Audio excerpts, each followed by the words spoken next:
memulai pelajaran hari ini, angka lainnya kita berdoa dulu. Mulai. Kita selesai. Terima kasih Sabrina. Ibu mau memaksa dulu hari ini ada yang tidak hadir. Ada Sima Anasa, adik Sabrina, Hadir Ibu. Anmaria, hadir Ibu. Ya, hadir semua ya tadi. Ini pelajaran pertama, jadi sebentar ya. Jadi seharusnya masih semangat ya, karena ini pelajaran pertama. Semangat.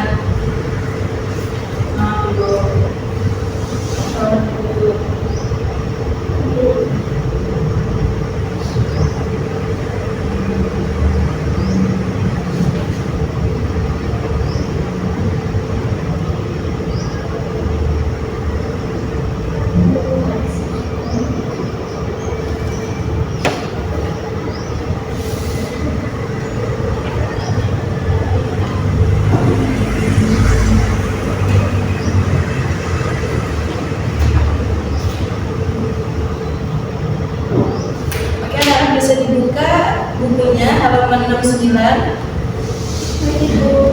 Di situ ada judul pembahasan mengenai memahami teks leksikon. Ya, sebentar ya.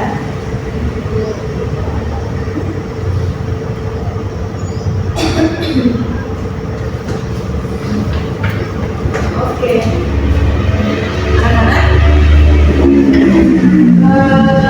kalian pernah tidak menceritakan pengalaman kalian dengan teman kalian?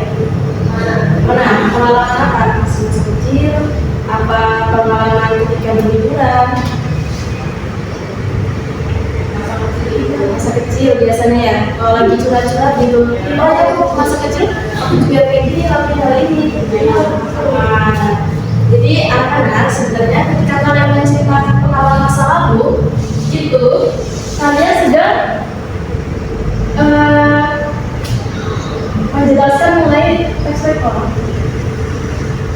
Oh, teks rekor itu pengalaman ya? Iya. Nah, kenapa sih harus teks? Kenapa harus rekor namanya? Jadi anak-anak rekor ini terus dari kata reproduksi. Apa itu Ibu?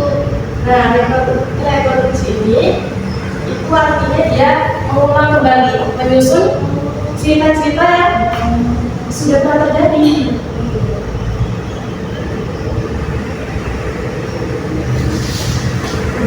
Atau menyusun kembali. Nah, jadi hari ini kita akan membahas mengenai teks rekor tadi yang Ibu jelaskan.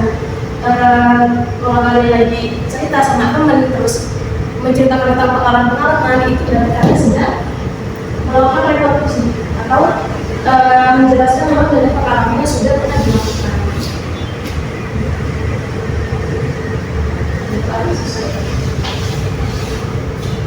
Dari pengertiannya, teks rekor adalah jenis teks yang bertujuan untuk menceritakan kembali suatu peristiwa, pengalaman, atau kejadian yang pernah dialami baik secara pribadi maupun kelompok. Teks ini bersifat kreatif dan memiliki struktur yang jelas sehingga pembaca dapat memahami alur cerita atau kejadian yang disampaikan. Nah, kan kemarin kita sudah membahas mengenai teks ini, mengenai teks deskripsi, kemudian teks observasi. Dan sekarang kita bahas teks rekor. Nah, kira-kira dari ketiga teks ini perbedaannya apa saja sih? Ada masihnya tidak? Siapa? Kira-kira perbedaannya apa dari teks deskripsi, kemudian observasi dan teks rekor? Kalau teks deskripsi itu menggambarkan atau menceritakan tentang suatu peristiwa atau suatu benda. Jadi secara subjektif seperti itu, melihat langsung. Tapi kalau teks observasi itu harus melakukan observasi dulu, dan dia bersifat objektif. Terus dijelaskannya itu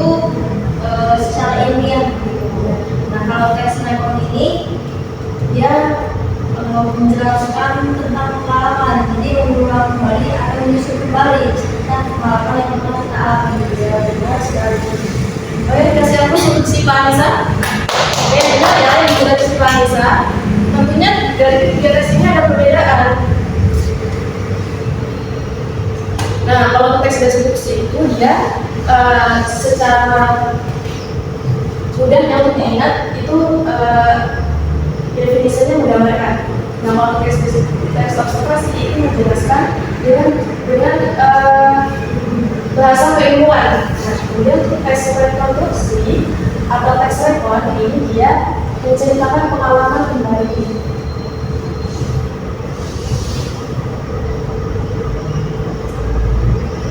Nah, kalau pengalaman berarti dia yang sudah terjadi ya, sudah pernah terjadi. Pengalaman kembali itu maksudnya gimana? Pengalamannya sudah terjadi. Itu berapa kali menceritakan pengalaman kembali? Menceritakan Pengalaman yang sudah terjadi.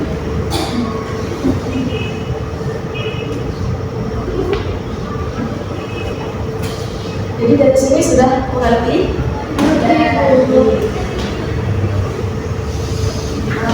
Biasa di sini ya. Nah, di sini ada struktur teks rekon. Atalia boleh dibaca definisi dari struktur teks rekon, kemudian disebutkan. Struktur teks rekor.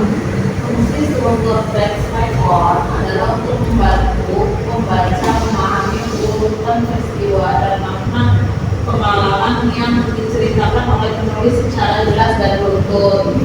Struktur teks rekor biasanya terdiri dari 3 bagian utama dan masing-masing punya fungsinya sendiri. Nah, struktur teks rekor juga memuat orientasi unsur peristiwa dan reorientasi. Apa itu? Oke, nanti dijelaskan ya. Reorientasi itu apa? Jadi yang pertama kita ke struktur orientasi dulu ya. Fungsi dulu. Jadi fungsi struktur tes rekon ini adalah untuk membantu pembaca memahami urutan peristiwa dan makna pengalaman yang diceritakan oleh penulis secara runtut. Nah, jadi salah satu ciri teks rekonstruksi itu dia dijelaskannya dengan runtut. Jadi urutan kejadiannya itu sesuai urutan waktunya. Jadi nggak boleh dari masa lalu terus tiba-tiba ke awal, nggak boleh. Dia harus runtut sesuai waktu kejadiannya. Tadi ya, satu kemudian yang pertama ada observasi.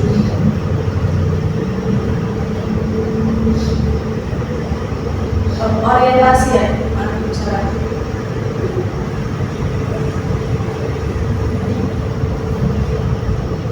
Terus kemudian apa tadi? Pengalaman. Urutan peristiwa reorientasi.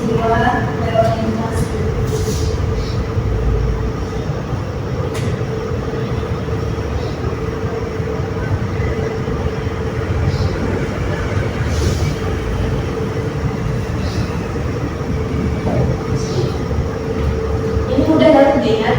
Jangan lupa dicatat nanti karena ketika ujian pasti ini akan muncul. Nah, orientasi ini dia membuka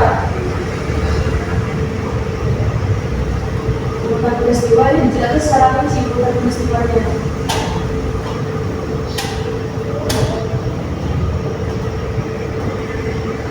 Orientasi menutup.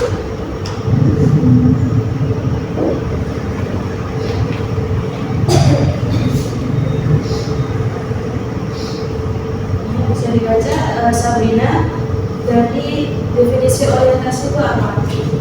Orientasi berisi penerangan cerita atau latar belakang cerita. Di sini penulis memberikan informasi awal tentang siapa tokohnya, di mana kejadiannya, akan terjadi, dan bagaimana situasinya. Ini pengenalan awal. Nah, contohnya itu ada gitu ya, bisa dilihat. Pada hari Minggu lalu, sekolah kami mengadakan kegiatan bakti sosial.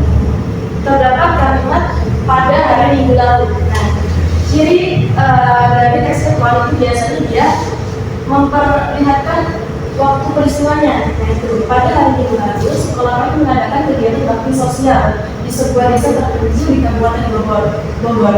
Semua siswa kelas 9 ikut serta dan kami berkumpul sejak pagi di halaman sekolah. Nah, ini contoh dari orientasi. Lalu selanjutnya yang kedua, ada urutan peristiwa. Urutan peristiwa bagian utama dari teks rekor. Jadi kesimpulan isi dari teks rekor itu ada di urutan peristiwa. Penulis menceritakan rangkaian peristiwa secara berurutan sesuai kronologi waktu atau logika cerita. Bagian ini biasanya ditulis di panjang karena berisi detail kejadian dari awal sampai akhir.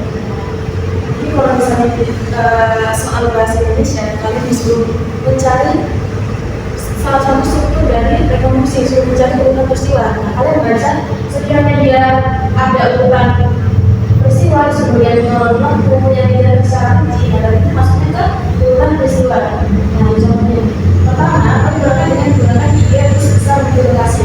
Setelah sampai, kami langsung membantu warga bersama dengan sekitar. Kemudian, sebagian siswa membagikan paket sembako, sementara yang lain mengajar anak-anak di luar desa. Semua kegiatan berlangsung dengan tertib dan penuh semangat. Nah, ini reorientasi. Kalau yang tadi awal orientasi, ini terakhir reorientasi.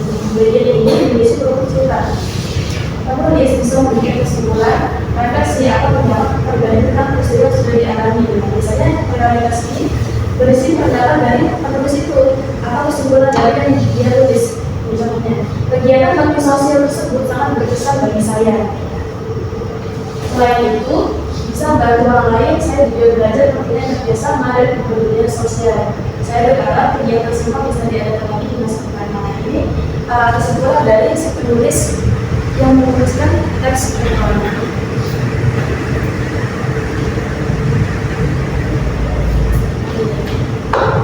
Terdapat jenis teks rekor, ada berapa di situ? Tiga. Bisa dibacakan antara dari definisi juga. Terdapat 3 jenis teks rekor, itu dibedakan berdasarkan tujuan dan isi ceritanya, apakah nyata, pribadi, atau imajinasi. Yang pertama itu teks rekor personal. Yang kedua, teks rekor faktual. Yang ketiga yaitu teks rekor imajinatif.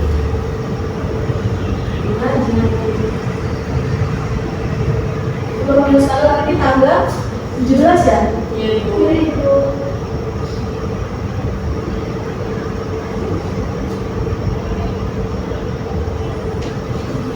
Nah, personal ini dari kegiatan definisi ya. Teks rekor yang pertama, teks rekor personal. Nah, teks rekor personal ini contohnya dia kayak tadi menceritakan pengalaman pribadi atau sekelompok itu dari kejadian yang pernah dia alami. Nah, terus kemudian untuk teks rekor faktual itu dia yang benar-benar fakta. Contohnya seperti apa?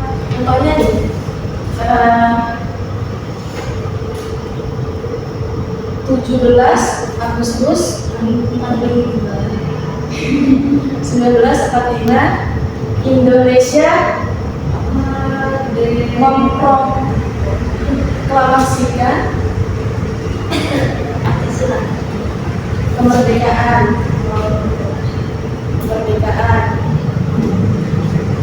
Teks kalau yang dibaca presiden pertama kali apa? Teks proklamasi dibacakan oleh Insinyur Soekarno. Ya, Soekarno. Ibu berusaha apa jadi agak ini gimana anak-anak? Soekarno. Nah, ini tadi contoh dari teks rekor yang faktual.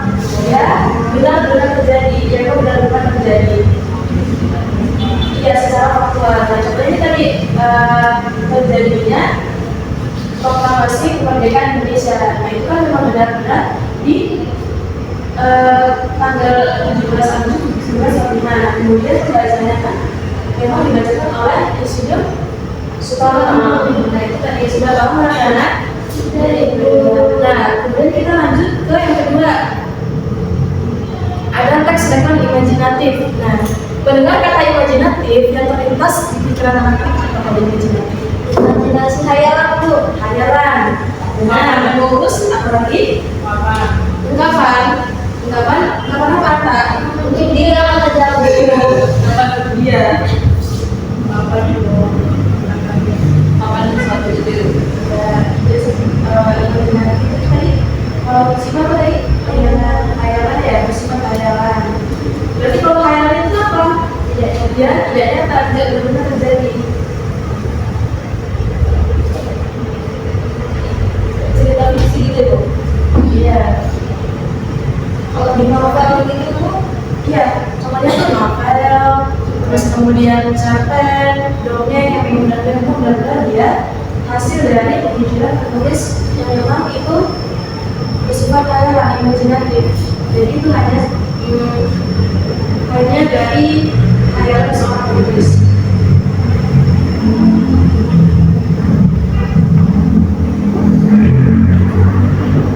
Nah, karena belum bisa bedakan anak-anak dari ketiga jenis ini sudah. Tadi teks imajinatif apa? Faktual atau betul faktual? yang betul-betul terjadi. Yang terjadi personal, pribadi, pengalaman sekali. Terus kemudian imajinatif, hayalan. Nah ini contoh nih, ada salah satu contoh. Bisa dibaca, kira-kira ini masuk ke dalam jenis teks rekon apa? Sama itu sifat. Bentar dulu. Oh iya, itu personal itu. Personal ya, kenapa personal? Karena menceritakan tentang si aku dan si keluarga, bukan menceritakan tentang suatu peristiwa atau kejadian. Ya, bukan ya, sifat. Kita dihapus. Oke. Selanjutnya, ini masuk ke dalam jenis teks apa? Sabina.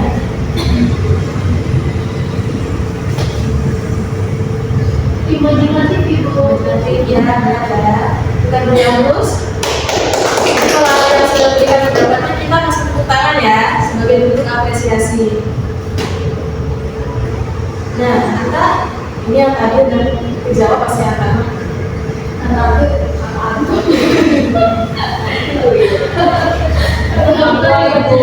Benar, ya benar. Kita beri apresiasi kita semua. Oke, jadi anak-anak sudah paham ya? Sudah paham perbedaannya? Paham Ibu.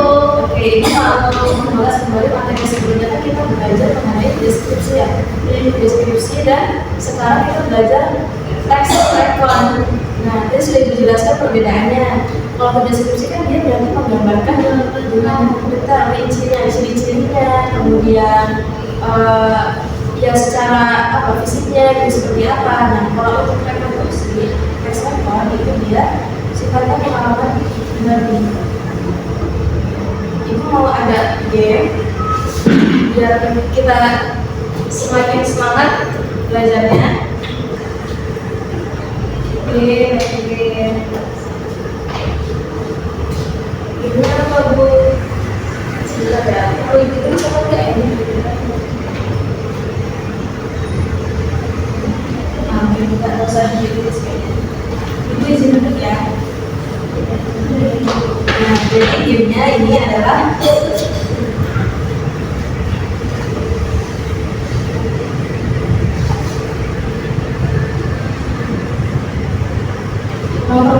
perbedaannya itu adalah cerita atau gambar. Cerita atau gambar. Nah, aturan permainannya, jika kalimat yang ibu sebutkan itu menceritakan kejadian atau pengalaman masa lalu, maka anak-anak harus bertiap cerita. Jadi bisa aku kasih kalimat mengenai suatu gitu, terus sekiranya memang itu masuk ke dalam teks rekon, maka anak-anak harus berteriak cerita. Paham? Nah, halaman terus ternyata itu masuk ke dalam teks deskripsi, anak-anak diberi lihat gambar. Paham? Kasih contoh satu dulu ya. Sekolahku memiliki taman yang indah dan rapi. Gambar. Siapa dulu tadi yang menjawab? Ayo saya. Berarti Siva 1 poin ya. Nah, selanjutnya, aku membantu ibu menyiapkan sarapan pagi tadi. Cerita. Berarti ini langsung tunjuk tangan ya, biar ketahuan. Oke, lanjut ya. Ruang makan itu penuh dengan aroma nasi goreng. Siapa dulu? Gambar. Nah. Oke, lebih cepat ya anak. Saat lomba kemarin aku merasa sangat butuh. Cerita. Udah, Anta 1 poin. Pantainya berpasir putih dan airnya jernih. Nah, 1. Berarti Anta 2, Siva 2 ya. Sebenarnya aku mau deh. Kami menonton film bersama minggu lalu. 1, 2, 3, cerita. Anta dulu. Poinnya ketiga. Berapa soal lagi ya ini ya? Bu, angkat tangan sebelum ngomong. Iya, Bu. Oh, berarti harus angkat tangan dulu ya baru ngomong ya? Iya aja. Angkat kaki. Ini ya. Bioskop itu dingin dari musiknya berapa? Belum. 1, 2, 3. Gambar. Sabrina dulu. Gambar, Ibu. Gambar, ya benar. 1 soal lagi, ini menentukan ya. Atau Sabrina yang benar atau Anta, bismillah. Sabrina sih. Jangan dengar dulu ya. Khususnya dulu kalimatnya. Langit sore tanpa orange keemasan dengan awan tipis. 1, 2, 3. Gambar. Jangan dulu. 1, 2, 3. Anta dulu. Berarti siapa yang kita di poin paling terbanyak? Sabrina. Bener Sabrina. Iya. Jadi ini tadi yang kita sedekah poin. Tadi yang paling banyak yang menjawab Anta ya, 4 poin. Hadiahnya kuota. Ibu juga nggak ada biasa jadi hadiahnya ini aja supaya Anta lebih rajin mengerjakan tugas, mencatat materi. Jadi ibu kasih pena hadiahnya. Boleh mencatat. Jadi biar lebih rajin ngerjain tugasnya. Jangan dihilangin ya. Bu, katanya nggak ada buku. Beri aplaus untuk Anta untuk semua. Ya, tadi berarti anak-anak sudah memahami ya perbedaannya, terus kemudian tadi ada jenis, struktur, dan definisi dari teks rekor. Nah, kalau misalnya anak-anak masih bingung rekor itu kenapa harus disebut rekor? Itu tadi ya dari dari kata rekonstruksi yang artinya mengulang kembali atau menyusun kembali peristiwa-peristiwa yang pernah terjadi terus kemudian diceritakan dalam bentuk teks. Ya, nah, mungkin pada pertemuan hari ini sampai situ aja ya, teman-teman.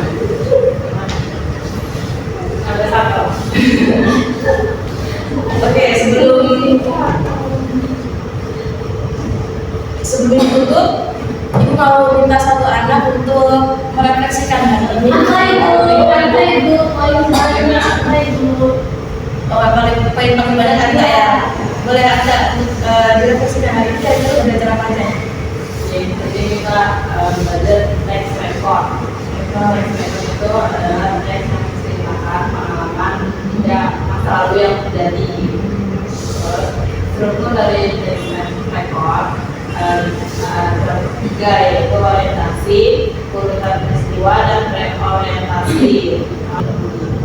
Oke, berarti anak-anak semoga hari ini bisa dipahami materinya, kemudian nanti kita dipelajari ulang di rumah supaya lebih ingat. Ibu rasa sampai sini saja. Untuk ketua kelas mohon ditutup dengan doa. Bimbing.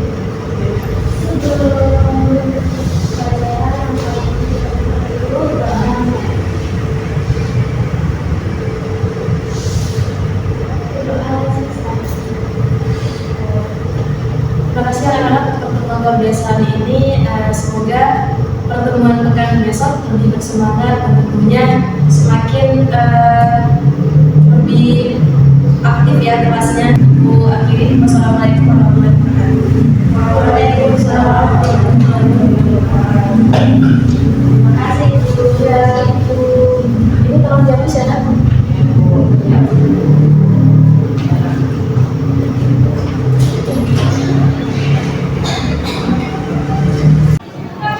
Panduan observasi ketiga, keterampilan memberikan penguatan. Nama calon guru Yola Anissa Dewi dengan NIM 2313041055. Tanggal 17 bulan 10 2025. Waktu jam 9.30. Kelas 9, topik teks rekor, semester ganjil, pengajaran bahasa Indonesia. Hal-hal yang diamati, guru sudah menggunakan penguatan verbal dengan kata-kata benar, bagus, tepat, dan bagus sekali, digunakan dengan tepat. Dan kalimat pekerjaan lebih baik, saya senang dengan pekerjaanmu makin lama makin baik, sudah digunakan dengan tepat. Yang kedua itu penguatan nonverbal. Guru juga menggunakan penguatan berupa mimik dan gerakan badan, penguatan dengan cara mendekati, penguatan dengan sentuhan, sudah digunakan dengan tepat. Yang ketiga itu menggunakan penguatan kepada sekelompok siswa, sudah digunakan dengan tepat. Penguatan kepada pribadi tertentu, memberikan penguatan dengan segera, sudah digunakan dengan tepat. Yang terakhir yaitu prinsip kegunaan, sudah seperti kehangatan dan keantusiasan, kebermaknaan, dan menghindari penggunaan respon yang negatif juga sudah digunakan dengan cukup baik, cukup tepat. Sekian dari saya, terima kasih.